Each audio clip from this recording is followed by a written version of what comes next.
It is Interview Sunday, the second Sunday of the month, and as you all know by now, this is one of my favorite monthly rituals that we get to do. Because I get to just chit-chat with somebody up here, and they get to do the heavy lifting of answering my many, many, many questions. Today's guest is long time congregant Kirsten Wageman.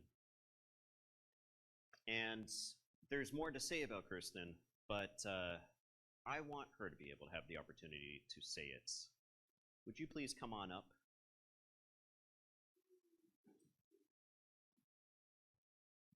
So, as you come and sit down, I am going to get my phone out.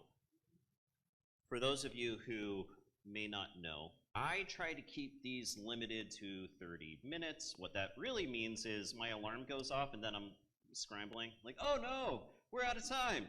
Well, we really should answer some questions from the congregation.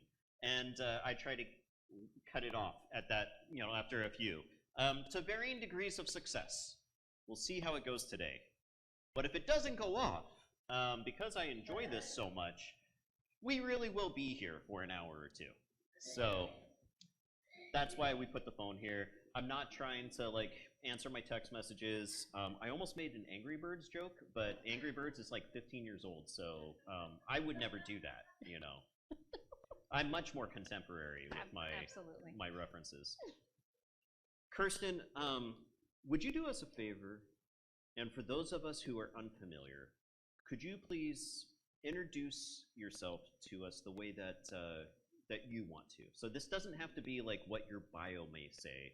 This doesn't have to be how you would introduce yourself in parent-teacher conferences. It's however you want to introduce yourself today to the rest of us. Absolutely.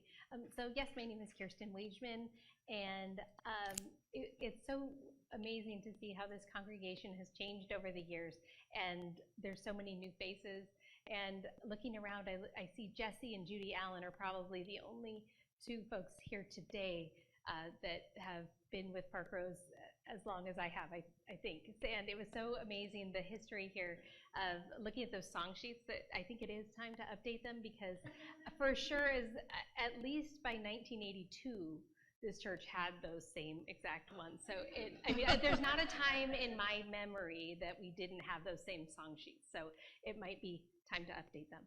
But yes, so I'm a lifelong member of Park Rose. I don't get here as often as I would like, but this church family is very, very deeply important to me.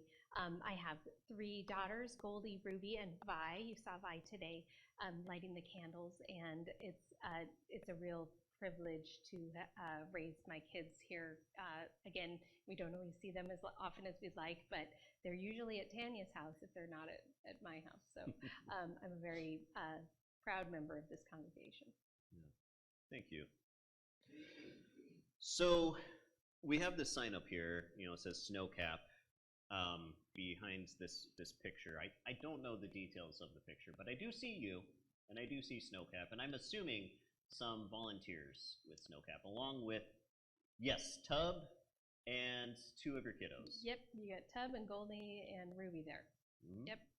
And so what is SnowCap? So SnowCap is the largest food pantry in the state of Oregon. We give food, free clothing, and all manner of utility assistance, TriMet fares to people in need. Yeah, it's pretty straightforward work, but we do it on a large scale. Mm. Yeah. So SnowCap is one of those organizations that I learned about when I started ministry out in East County. I was at what is now called Centennial Christian Church over in Gresham. Actually, it's across the street from Gresham, but it's basically Gresham. And this was during COVID times. Some of my congregants told me, well, SnowCap's one of our community partners. And my thought was, that's interesting that we have a Mount Hood rescue team as one of our community partners. and was quickly informed, no, why would you think that? Like, well, I just assumed SnowCap, it must be like, like search and rescue. But no, it's a community charity organization. It's one of the most dependable nonprofits out in East Multnomah County. And one of the things I learned pretty quickly was that it's, even 5 years ago, is one of the stalwarts that could be depended upon in crisis. And yet, many of us, don't know about SnowCap. And so just as you introduced yourself, I'm wondering if you could introduce SnowCap and maybe share some of that story. Absolutely. And, my work as executive director of SnowCap is really born out of my faith and my membership in this congregation, because in the late 60s, during the civil rights movement, there was a group of pastors in the Portland area, and it was, in particular for SnowCap, there were 16 to 20 mainline Protestant churches, and they felt that this area in East Multnomah County was not being well served by social services. Now, there was a network in Portland at the time that they started 5 different CAPs, community action programs, and that meant something very different than it does today. But out of those 5 that were started, there was like Hub Cap downtown, and there was East Cap and West Cap, and there's 2 origin stories of SnowCap's name. One, there's an acronym that some folks say it is, but I'm more inclined to believe it's because they could see the mountain. It was closer to the mountain, and so that's where the SnowCap came from. And the name isn't, I know every once in a while we'll think about, well, should we change our name? But it's kind of who we are. But our church, Parkrose, is one of the founding churches. And so from the time I was growing up, we were always doing the same types of things that we do now. Here at church, we collect food, we volunteer, and one of the reasons sometimes you don't see me as often in church is because at work every day, as I'm looking out here, I see many volunteers that come weekly to SnowCap to serve. And so I feel, I've always felt that this work is very grounded in my faith, and that when we were talking the other day on the phone, that when I was a teenager and had my first job at SnowCap, it clicked in my heart as truly a vocation. It's very much where I'm called to be. I've served in almost every position on my way up, from all the direct service to driving the truck to working in the warehouse, and all of those ways of service really tie in with my faith, and faith through work specifically, which, I feel like I can be a Christian and I can live out my faith every day without, and it really makes my life very seamless. And so SnowCap has continued, built on that work. In 1988, we served 12,000 people in a year, and now we serve up to 19,000 people in a month. Wow. And so that work, so many things stay the same. It's really just the scale of it that I found a newsletter from 30 years ago where there was a wish list of things SnowCap needed, and I looked at the newsletter I just put out, and it was the same list, because people still need to eat 3 times a day. It's an old story. It's a boring story sometimes, but it's a story of care and connection and grace and radical hospitality. Yeah. And that doesn't change. Yeah. I was at former Pastor Charlie Ross's funeral last year, I believe, and you got to share some of his story, because it's also some of not just this church's story, but some of SnowCap's story and some of your story. And a lot of us never had the honor of meeting Charlie Ross. And I'm wondering if maybe you could share some of his role in all of this. Charlie was a force of nature. Charlie was a pastor for Parkrose for over 30 years, and Charlie's passion was SnowCap.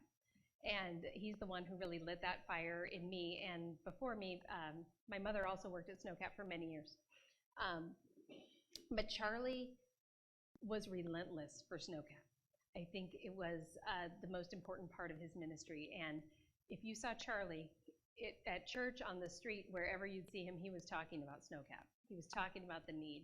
You know, even into his 80s, you know, he was still soliciting items for our auction. He was still, the story I told at his service was that, you know, he had forgotten almost everything. He lost his memory to dementia really severely, but his daughter still tried to bring him in every week so he could help bag dog food or do some smaller tasks just to keep him involved. And it was like he had known my assistant, Nayeli, for years through service, and she was trying to make sure he got to his car safely for his daughter to pick him up. And he walked up to her. He didn't recognize her anymore, but he smiled huge, and he said to her, he said, "Hi, my name's Charlie. Have you heard about SnowCap?" And so even when everything else left him, SnowCap remained. And so that passion and just of service to everyone is really, it's in my bones. Yeah. Yeah. This passage that was shared by Bruce came up for me as I was thinking about this conversation before we sat down and had a preliminary conversation, because I was reflecting on the worshipful role that your organization and others that we're involved with have, not just in our faith, but also in how we live out love. You know, I get so deeply frustrated with those who hear about the horrible things happening around us or the great need around us. I'm like, oh, I'm going to pray for that. I'm going to pray about that. And I think prayer's necessary. Let's keep praying. But that's where it stops. And that's heartbreaking for me, you know? And I think that's every person who dies out there on the streets because they didn't get enough food, or they were too cold, or they didn't have shelter, that is a failure of our society. But it's also like it's so preventable. And organizations like yours help provide a way for us to meet those needs. Not every need, because the need is tremendous and it's growing. But to meet some of it. So you have my gratitude for that. SnowCap has my gratitude for that. Lucille Tubb and the many other folks, Judy, who've been involved in your organization. Like, that's worship. That's the nudging of God. If God is love, that is God at work. But speaking of that, I'm hoping you can speak to that growing food and material need right now. And it was great when we were talking the other day in conversation about, you mentioned that a couple years ago I said the need had never been greater. And you know, people like me, it's my job to talk about the need. And I'm sure those of you that hear that kind of message, well, you know, it's a critical need. It's never been, it's not just a marketing slogan. It's very, very real. When I talk about the numbers of people that we serve, it's shocking. You know, I have a view from my window. I can see the line of people outside of my office. And I used to never be able to see the end of the line. Usually I couldn't see it. And now that line extends hundreds of feet. And where we would usually serve around 100 families a day, something like that, we're pushing 350 families a day some days. And I know that need doesn't even touch it, because there is a large number of people who are afraid to leave their homes, because now they're not only choosing between, medicine and food, or gasoline, or transportation, or their utilities and food. Now they're choosing, do they want to get deported, or do they want to give their kids dinner? Right. And those are challenges that none of us have, experienced here before. And so, we are sort of a ragtag bunch of people. We're a grassroots organization that never really grew up. We are very connected in the roots. Yeah. And we come up with clever, low-tech solutions. Like when I pulled up the other day, one of our board members was in her car, and Mary just pulled up behind him and laid on the horn till they left. It's, we've got our friends from Covenant Presbyterian, they brought us whistles and, information to pass out among people. And so we're using like whistles and car horns to try to keep our neighbors safe. And while it's very satisfying, it's absurd. It is absurd. But we sort of celebrate in that because not on our watch. So it's tough. But I know that we're all doing the same thing because making those choices is incredibly hard. But at the same time, when it can feel disheartening to see that line of 300 people. Yeah. But it's also magical to see all of you, all of other congregations, individuals, organizations, and businesses stepping up to say, oh my gosh, we want to help you with that. And so it's very, we see the need on one side of the building and we see the help on the other side.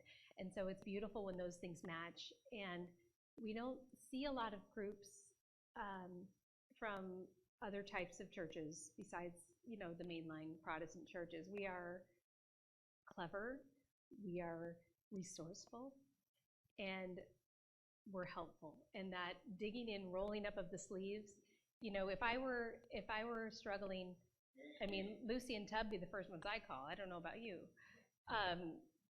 But it's a beautiful thing to have that in community, but we can't, when the SNAP benefits are scaled back, when there's fear, when there's, and I hear sometimes in the media, or I'll hear politicians say, oh, well, food pantries in churches, if you're hungry, don't worry about your SNAP benefits, call a church, right? And I'm sure you love those calls. And that's sort of how SnowCap came to be too, is like the pastors, they wanted a more organized way to serve.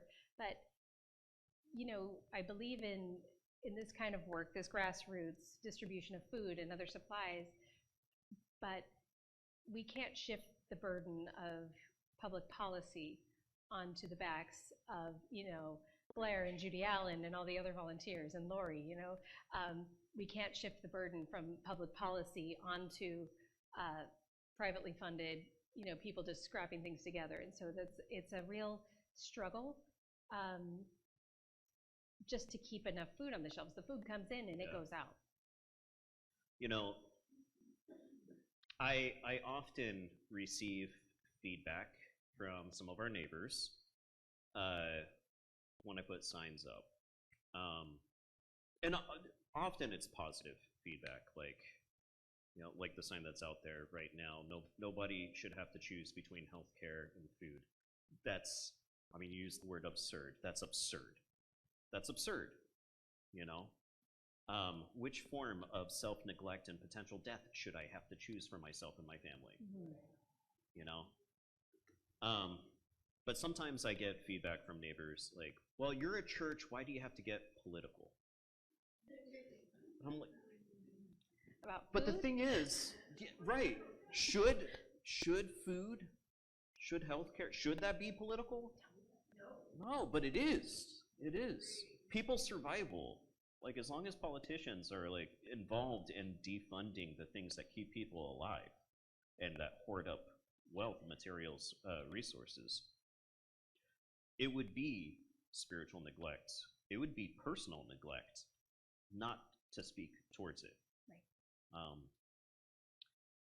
Speaking of that neglect piece, I do want to bring up that there is a sense of shame, tremendous shame, that comes up for us when we are at the limits of our resources and we need assistance. And so many of us in this room, we love being the helpers. We want to be the helpers. And sometimes we enter into seasons where we also need to be helped. And I'm hoping you can speak to that a little bit. Like, is that something you encounter, and how do you deal with that? Oh my goodness, every day we encounter that, because again, when we see folks that are coming to SnowCap, we spot the look, and the look is very specific. It's a person who has clearly never interacted with the social service system. They sort of have like a deer in the headlights kind of look, where it's just like and you can see almost on their faces the crushing weight of like running through their heads of every circumstance that happened that led them to be at SnowCap's door. And those folks, we embrace them as quickly as possible. Our volunteers and our staff are trained to, be like, hey, welcome, we're so glad you're here. Let me explain how this works. And it happens so often, and we make a strong effort to normalize needing help. And that philosophy, I know I gained a lot of that in this church, was going from givers to receivers. We used to talk about that a lot, and that it is a blessing to also allow others to serve you. And that philosophy, that's not how I would speak to someone coming for help, but that's where our hearts are at. That, sometimes you're the helper and sometimes you need help. This life is a give and a take. And I encourage everyone, and I've been trying to speak this season especially to all of the groups of donors that we go to, that SnowCap needs your help, but SnowCap is also here to help you. So if you find maybe, please don't get hung up on, last year I was able to give money and food. Don't get hung up on feeling disappointed about that if you need help, because you're paying it forward just like we're supposed to do. We're supposed to help one another, and that's it's always that tension between the give and take and as Christians, I think that it is very, very tempting, and I used to feel very much that way, that no, I'm fine. I'm supposed to be the person that helps, and sometimes it's me standing in the need of prayer or food or whatever it might be. And I would encourage anyone who is struggling with food security, with needing clothing or anything like that, it's not just no judgment, it's just expected. If you show up, we know what to do. We know why you're there, and we're happy to help. Yeah, no shame. So when I put this next question in, when I was planning on this conversation, I was going back and forth on whether or not to ask it, because it's a vulnerable question. But we already just talked about vulnerability. Like, hey, let's everybody has need sometimes,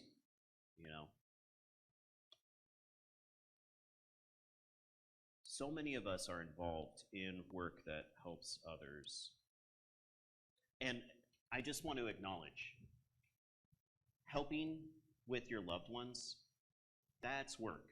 You don't get a plaque for it, but that's work, right? You parents who keep reaching out to your kids to make sure they're okay and you're supporting them, that's work. Those of you who are taking care of aging relatives, that's work. That's all work. It's service work. It's the work of love. I know I don't talk about it much up here, but where would we be without it, right? Right? So my question is, how are you taking care of yourself these days? There's a great deal of work to be done. But how do you take care of yourself? And I'm hoping the rest of us can maybe get a nugget from this. But we'll see. I think the first thing is getting perspective, because I think sometimes it's tempting to think, well, the whole world revolves around me, right? And if I'm not doing the thing, then everything's going to fall apart. So part of it for me, self-care, is taking a deep breath and finding the humility to realize that I'm not the only person that can do this work, even though I want to be. It's like we take such pride in doing that, in that inviting others in to help. This is such an interesting point you're bringing up. The egocentrism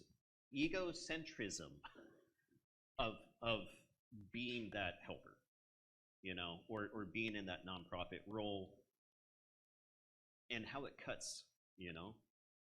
If not I, then who? Yes. And this is all dependent on me, and it's something that I can take pride in, and I also resent. Right? Right.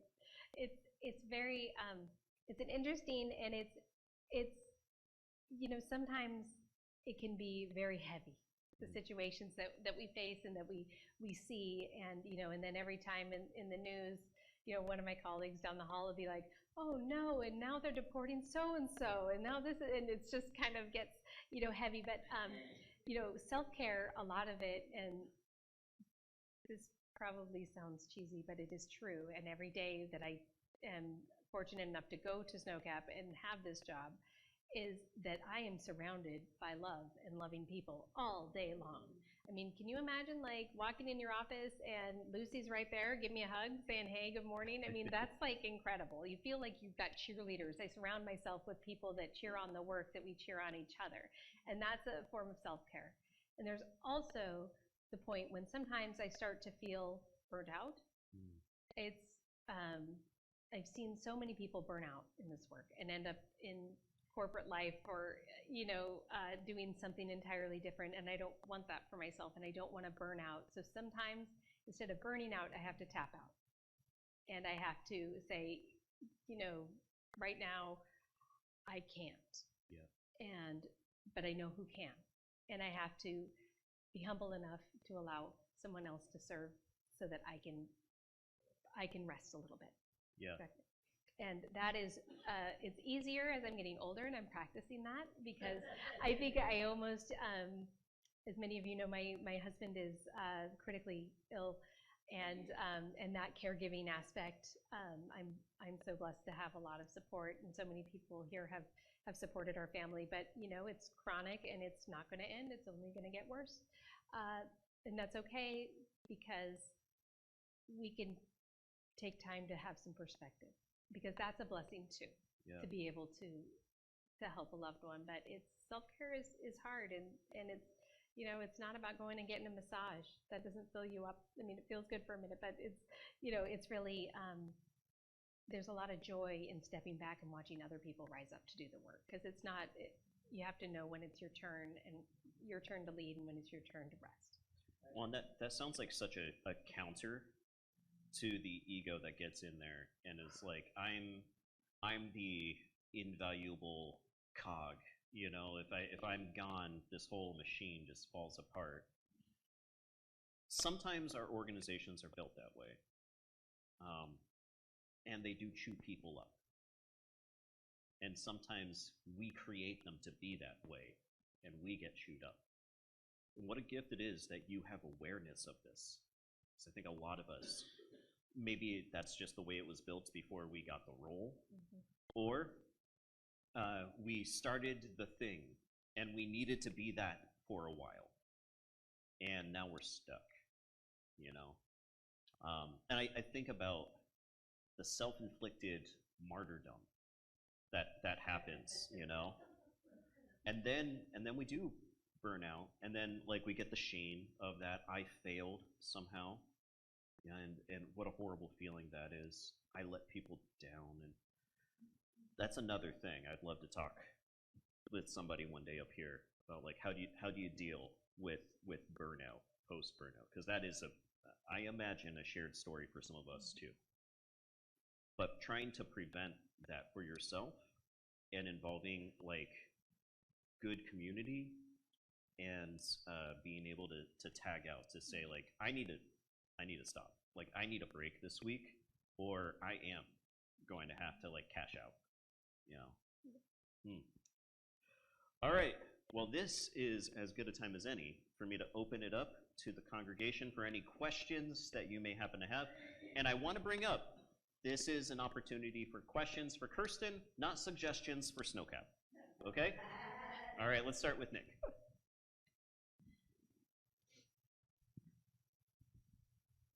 Hello. So I'd like to say thank you for absolutely everything of these resources.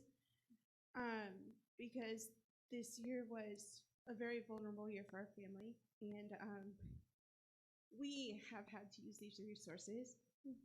And we were just curious because we haven't been to SnowCap yet, but you were saying that some things are by appointment and some things are by showing up for the day. So for those of us, is the clothing for like kids and adults, or is it just kids? It's both. Okay. How do you like make an appointment or go and do what you need to do for those of us who actually need to use these resources? I'm so glad that you asked. So pantry services, if you need food, that's walk up at one location. And for clothing, it's an appointment at another location that's also, so 178th and Stark is where the pantry is, and 216th and Stark is where our clothing program is. So they're very close together. The clothing is for everybody in the family. And so that when you make an appointment, you'll get to shop for the whole family. And we welcome you to do that because we have lots of clothes. And to make the appointment, you can go to snowcap.org and see there's request a clothing appointment. There's a button there, and you can push it and just fill it out. And we'll get back to you with an appointment and text you what time. Yes. Is there a phone number option for those who may not have access to internet? There's our phone number. I can get you that after church, or it's also available on our website. And we're happy to help with 3 to 5 days of groceries twice a month and clothing once a month. Yeah. Steve's going to bring you the mic. Steve's going to bring you the microphone, then I can make sure everybody can hear you. Evie first. There you go. So, I mean, to me, this sounds like very much like an example of workspace faith. Yes. What are your thoughts on workspace faith versus other forms of faith? That's the coolest question. So I have to say that I know that others are more just the faith part, but for me, my faith comes from works. I feel closest to God, and I feel closest to being a follower of Jesus when I'm helping others, or when I'm facilitating others to help others. Yeah, that's for sure. It is very core to me. Yeah, I get that. I'm very much the same way. Yeah, that's wonderful. Thank you. All right, Rita next, and then Wendy. Hi, Christy. Welcome. And I want to thank you for all your efforts in serving the community. But we think of your health too.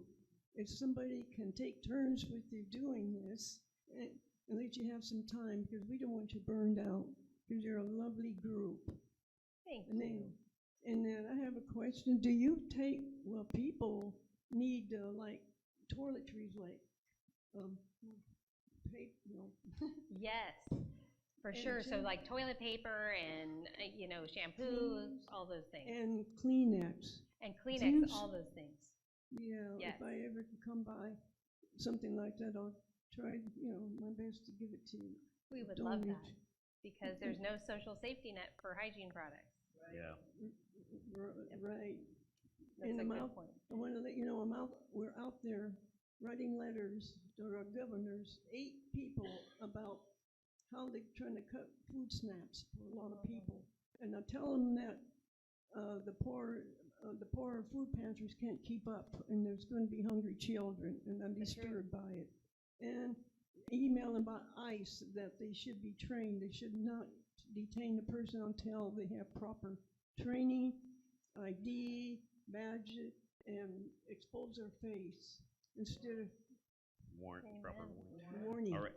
Okay, well, thank you so much. Thank Merry you, Rita. Christmas and a Happy New Year. Rita, Wendy's right behind you, if you would hands her the mic. And thank you. Yeah. Okay.